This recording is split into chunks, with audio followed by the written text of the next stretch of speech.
दोस्तों, क्या सांपों के काटने से सच में इंसान की मृत्यु हो जाती है या सिर्फ एक मिथ है? ओके, सो आज इन इसी तरह के कई सवालों का जवाब, और हाँ, क्या झाड़ फूक से सांप का इलाज होता है?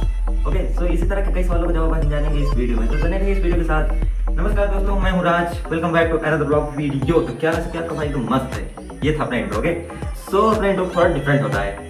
ओके, आप जानते हैं आपका भाई कैसा है। सो कुछ भी सांपों के बारे में कहने से पहले मैं आपको एक स्टोरी सुनाना चाहता हूँ। रामपुर नाम के गांव में एक किसान नाम का आदमी रहता था, जो कि पेशे से एक किसान था। एक दिन किसान अपने खेतों में काम कर रहा था, तभी उसे एक जहरीले सांप इंडियन स्पेक्टिकल कोबरा ने काट लिया। ओके, सो काटने के बाद वो गया अपने पास के ही गांव में, जो कि 5 किलोमीटर की दूरी पर था, एक बाबा के पास। वहां पर उसने झाड़ फूक कराई, जड़ी बूटियों से थोड़ा बहुत इलाज कराया और वो अपने गाँव आ गया उसी बाबा के कहने पर। गाँव आने के करीब 30 से 40 मिनट पश्चात किसान की मृत्यु हो गई। अब उसके बेचारे छोटे छोटे बच्चों के सर से उसके बाप का साया उठ गया। बूढ़े माँ बाप की सेवा कौन करेगा? बच्चों की फीस कहाँ से आएगी? घर का खर्चा कौन उठाएगा? पत्नी विधवा हो गई। ऐसी ही कई समस्याएं उस घर में आ गईं एक ही पल में। सो दोस्तों, ये सिर्फ एक छोटी सी गलती की वजह से हुआ। क्या हुई वो गलती, कैसी हुई वो गलती, ये मैं बताता हूँ आपको। वो गलती ये थी कि किसान वहाँ से 15 किलोमीटर दूर डिस्ट्रिक्ट हॉस्पिटल था, वहाँ पर नहीं गया, बल्कि किसान झाड़ फूंक के चक्कर में 5 किलोमीटर दूर दूसरे गांव किसी बाबा के पास चला गया। तो दोस्तों, उसी कारण से उसकी जान चली गई। इसी तरह से लगभग इंडिया में हर साल 50 से 60 हज़ार लोगों की जान जाती रहती है, जिसमें से 40 से 45 हज़ार लोग झाड़ फूक के चक्कर में ही अपनी जान गंवाते हैं। तो आज के इस वीडियो में हम विस्तार से जानेंगे कुछ ऐसे सांपों के बारे में जो जहरीले होते हैं, या फिर कुछ ऐसे और सांपों के बारे में जो कि जहरीले नहीं होते हैं। हम इस वीडियो में टोटल 6 सांपों के बारे में जानेंगे। पहले हम जानते हैं कि सांपों के अंदर कितने टाइप्स का जहर पाया जाता है। चलिए शुरू करते हैं आज की इस वीडियो।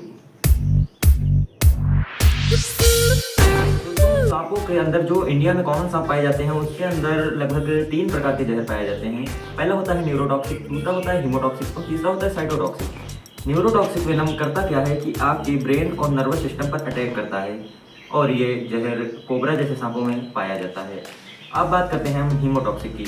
ये क्या करता है? ये आपकी बॉडी का पूरा खून जमने का कारण बन जाता है। अगर आपको रसल स्वाइपर नाम का सांप काट ले तो उसके अंदर ये हीमोटॉक्सिक जहर पाया जाता है।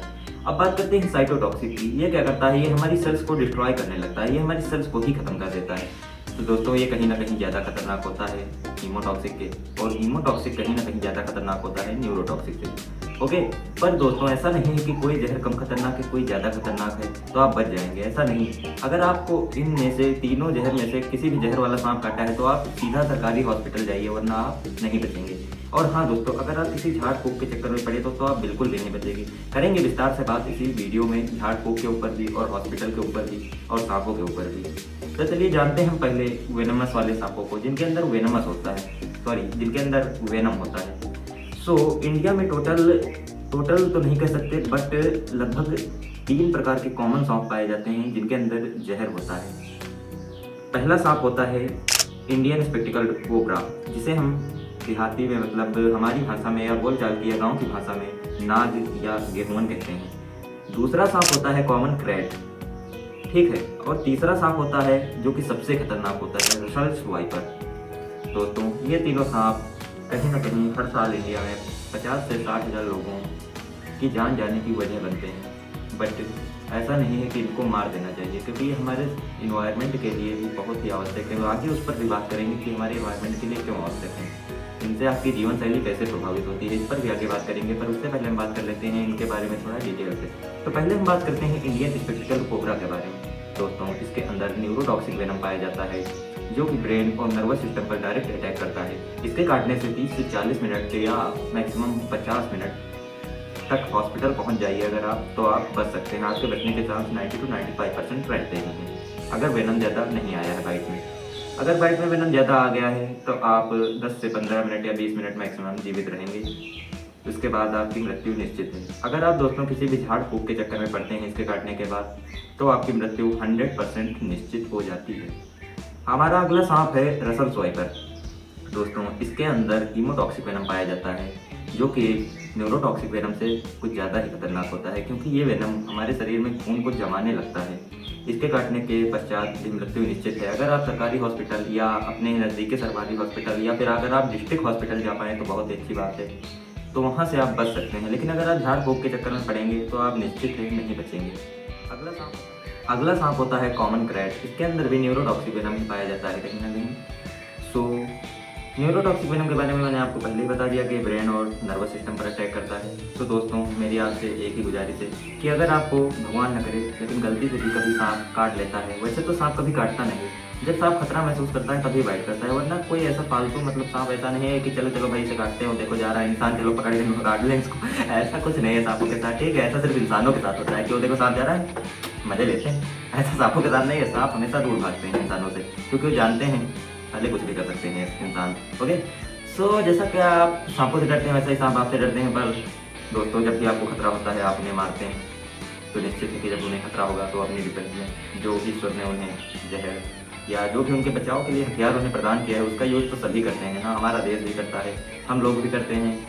प्रत्येक व्यक्ति अपने हिसाब से, प्रत्येक जीव अपने हिसाब से अपना हथियार यूज करता है जो भी ईश्वर ने उसे प्रदान किया है उसके बचाव के लिए। इसी तरह सांप को ईश्वर ने उसके बचाव के लिए जहर प्रदान किया है, सो उसी से वो अपना बचाव करता है और ये उसके भोजन की पाचन में भी सहायक होता है। हाँ तो दोस्तों मैं बता रहा था कि अगर आप इन तीनों सांपों में से किसी भी सांप आपसे मतलब कोई भी सांप आपसे काट लेता है तो आपको सीधे जाना है सरकारी हॉस्पिटल। अपने नज़दीकी सरकारी हॉस्पिटल जाइए, पता करिए एएसवी है या नहीं, एंटी स्नेक वेनम है या नहीं, आप सांप का नाम बताइए, उसके हिसाब से आपको एंटी स्नेक वेनम लगेगा। सो अगर आप डिस्ट्रिक्ट हॉस्पिटल पहुंच पाते हैं तो बहुत ही अच्छी बात है, अगर नहीं पहुंच पाते हैं तो कोई बात नहीं दोस्तों, आप अपने नज़दीकी सरकारी हॉस्पिटल या ऐसा हॉस्पिटल या जहाँ पर भी वेनम उपस्थित हो, एंटी वेनम, सो आप वहाँ पर जा सकते हैं। अब दोस्तों हम बात करते हैं कुछ ऐसे सांपों की जो बेचारे फर्जी में ही मार दिए जाते हैं। हर साल पता नहीं कितने सांप मार दिए जाते हैं। पहला सांप हमारा आता है इसमें रेड स्नेक, जिसे हम गांव की भाषा में धामन, धमिना, घोड़ा पछाड़ ये सब बोलते हैं। सो इसके अंदर दोस्तों 1% भी जहर नहीं होता, इसके काटने से कुछ नहीं होता, सिर्फ खून बहता है और थोड़ा बहुत दर्द होता है। भाई अब कोई चीज़ आपकी चुभेगी तो ब्लड तो निकलेगा नहीं, पर कुछ लोग इसके काटने से भी मर जाते हैं। पता है कैसे? क्योंकि वो असल में सांप के काटने से नहीं मरते, क्योंकि इस सांप में जहर ही नहीं होता है, वो मर जाते हैं हार्ट अटैक से कि मुझे सांप ने काट लिया तो मेरा मरना निश्चित है, उसी चक्कर में उनका हार्ट अटैक हो जाता है। सो दोस्तों हमारा अगला सांप है इंडियन रॉक पाइथन, जिसे हम देहाती में या गाँव की भाषा में अजगर बोलते हैं। दोस्तों इस सांप से भी हमें कोई ज़्यादा खतरा नहीं रहता है, पर यहाँ ऐसा रहता है कि इस सांप से हमारे जानवरों या हमारे जो मुर्गी मुर्गे या भी जो बतख वतख जो भी हम पालते हैं, चिड़िया, बिल्ली, कुत्ता, घोड़े का मतलब जो बच्चा होता है, भैंस का बच्चा या गाय का बच्चा, तो इन सबको या बकरी का बच्चा, तो इन सबको बहुत खतरा रहता है इस सांप से। ओके, तो जहाँ भी आप देखें आप स्नेक रेस्क्यूअर्स इतने सारे हैं हमारे समाज में जो समाज को एक नया मोड़ दे रहे हैं और इन बेजुबानों के लिए कार्य कर रहे हैं, तो आप उनको प्लीज़, आप मेरी गुजारिश है कि उनको फ़ोन करिए, बुलाइए और सम्मान के साथ उन्हें सांप बताइए, वो सांप को लेकर जाकर उसके नेचुरल इन्वायरमेंट में रिलीज कर देंगे। कोई भी सांप आपके यहाँ नहीं आता, वो सांप गलती से ही पहुँच जाता है। कोई भी सांप ये सोच कर नहीं आता चलो इंसानों की बस्ती में चलते हैं, मजे करेंगे, पार्टी करेंगे, ये ऐसा नहीं होता है। कोई भी सांप मजे के लिए नहीं आता है, गलती से बेचारा पहुँच जाता है शिकार की तलाश में। जब उसे कई दिन तो खाना नहीं मिलता तो उसे मजबूरी में आना ही पड़ता है आप लोगों के बीच, क्योंकि आप लोगों को भी पता है चूहे घूमते रहते हैं, कई प्रकार के जानवर घूमते रहते हैं, आप कई प्रकार के जानवरों का पालन पोषण करते हैं, सो खाने की तलाश में आपके पास आ जाता है। बाकी इससे इंसानों को ज़्यादा कोई खतरा नहीं रहता है, ये अपने शिकार को जकड़ कर, मरोड़ कर, उसकी सांसें थाम कर उसे निगल जाता है। तो ऐसे शिकार करता है हमारा अजगर, जिसे हम कहते हैं इंडियन रॉक पाइथन। तो दोस्तों हमारा अगला सांप है सैंड बोआ, जिसे हम देहाती में दो मुहा सांप भी कहते हैं, जो कि एक मिथ है दोस्तों, ऐसा कुछ नहीं होता है। पता है उसे दो मुहा सांप क्यों कहते हैं? क्योंकि उसके जो मुख का आकार होता है और जो उसकी पूंछ का आकार होता है वो लगभग समान होता है, तो इतना दूर से इतना फर्क जान नहीं पड़ता है, मतलब इतना फर्क दूर से नहीं दिखता है। तो हम उसे कह देते हैं कि ये दो मुहा सांप है, पर ऐसा कुछ नहीं होता है। नेचर ने उसे पता है क्यों दिया है, अपने शिकारियों से बचाने के लिए। इन शिकारियों का भी शिकार होता है दोस्तों, ऐसा कोई जीव नहीं है जिसका शिकार नहीं होता। आप सांप का शिकार करते हैं, शेर आपका शिकार करता है, और भी कोई है जो शेर का भी शिकार कर लेता है, ठीक है, वैसे तो आप भी कर लेते हैं, बट समय समय की बात होती है। हाँ तो मैं बात कर रहा था सैंड बोआ की, जिसे हम दो मुहा सांप कहते हैं। उसे प्रकृति ने एक ऐसा उपहार दिया है उसकी पूंछ में कि लगता है इस सांप का मुंह इधर भी है इधर भी है, पर वो उसकी पूंछ होती है, उसका मुंह नहीं होता है, क्योंकि ऐसा कोई भी सांप नहीं होता है जिसके दो मुंह होते हैं। ये सिर्फ कहानी, किस्सों और हमारी इंडियन मूवीज़ में ही ऐसा होता है, बट ऐसा कुछ नहीं होता है। तो दोस्तों ये कुछ कॉमन सांप थे जो कि इंडिया में पाए जाते हैं, और बेचारे हर साल फर्जी में ये कितने लोगों को काट लेते हैं और कितने लोग इन्हें मार देते हैं। तो ऐसा ना हो इसलिए मैंने ये वीडियो बनाया अवेयरनेस के लिए। चलिए बात करते हैं कि सांपों को काटने से कैसे बचना है, क्या करना है क्या नहीं करना है। ओके, तो एक टॉपिक पर हम बात करेंगे धीरे धीरे। चलिए चलते हैं।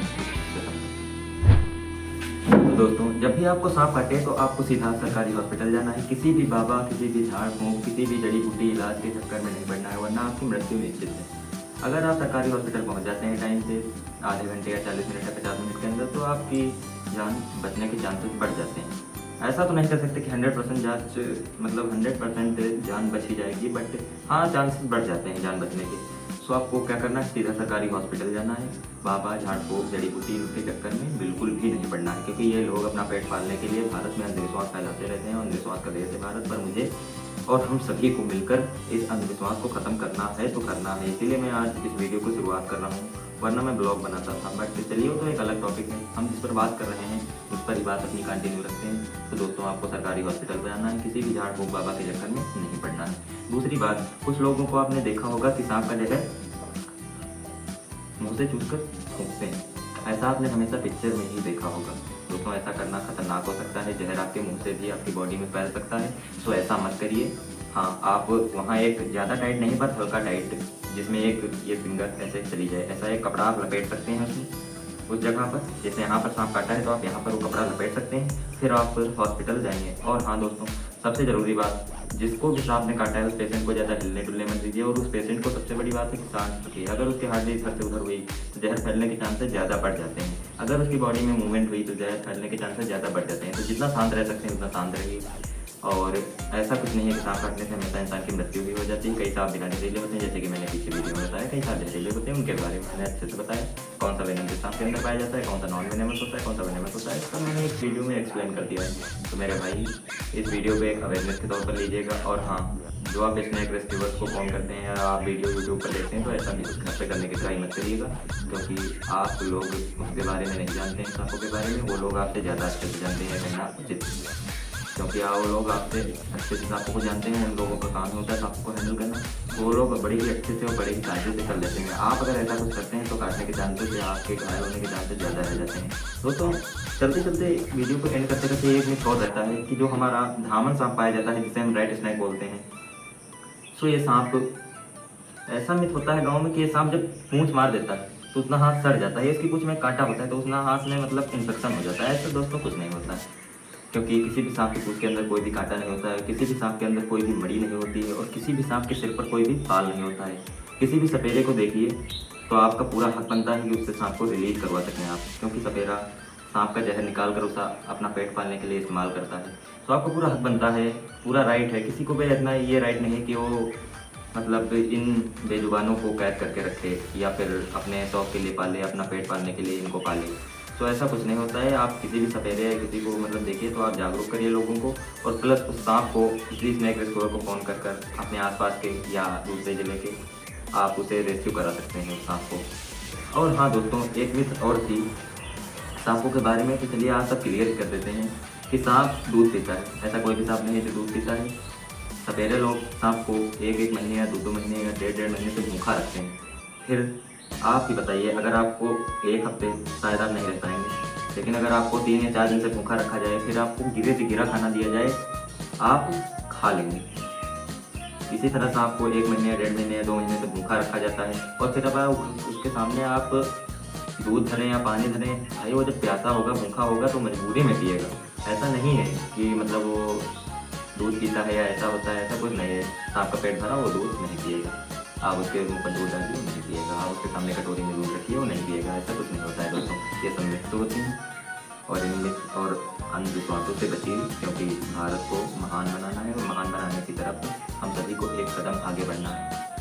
अगर हम खुद महान बन जाए तो भारत स्वयं महान बन जाएगा। पता नहीं लोग ऐसा क्यों नहीं सोचते हैं कि हम पहले खुद सही हों। देश तो हमारा अपने आप सही हो जाएगा अगर हम खुद सही हो जाएंगे। हमारी सोच बदल जाएगी, हमारे विचार बदल जाएंगे, तो हमारा देश खुद ब खुद बदल जाएगा। तो दोस्तों, उम्मीद है आपको ये वीडियो पसंद आई होगी और आप इसे यहाँ तक देख रहे होंगे। अगर आप इसे यहाँ तक देख रहे हैं तो वीडियो में अगर आपको 1% भी जानकारी मिली है तो इस वीडियो को लाइक करें, हमारे चैनल को सब्सक्राइब करें ऐसे ही और वीडियोज़ के लिए।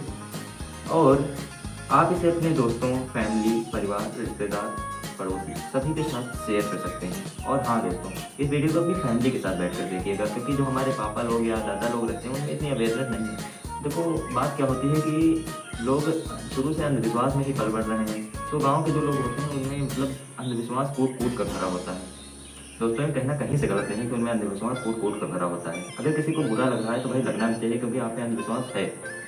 सो बस यही कहना चाहूँगा। हो सकता है इस बात से मेरी कमेंट में मुझे हेट भी मिल जाए, लेकिन अगर आप यहाँ तक वीडियो देख रहे हैं तो वीडियो को लाइक करें, चैनल को करें सब्सक्राइब, और वीडियो को अपने परिवार रिश्तेदार या दोस्त फैमिली सबके साथ शेयर कर दीजिए। बस मिलते हैं ऐसी किसी नेक्स्ट वीडियो में, तब तक के लिए राम राम जी।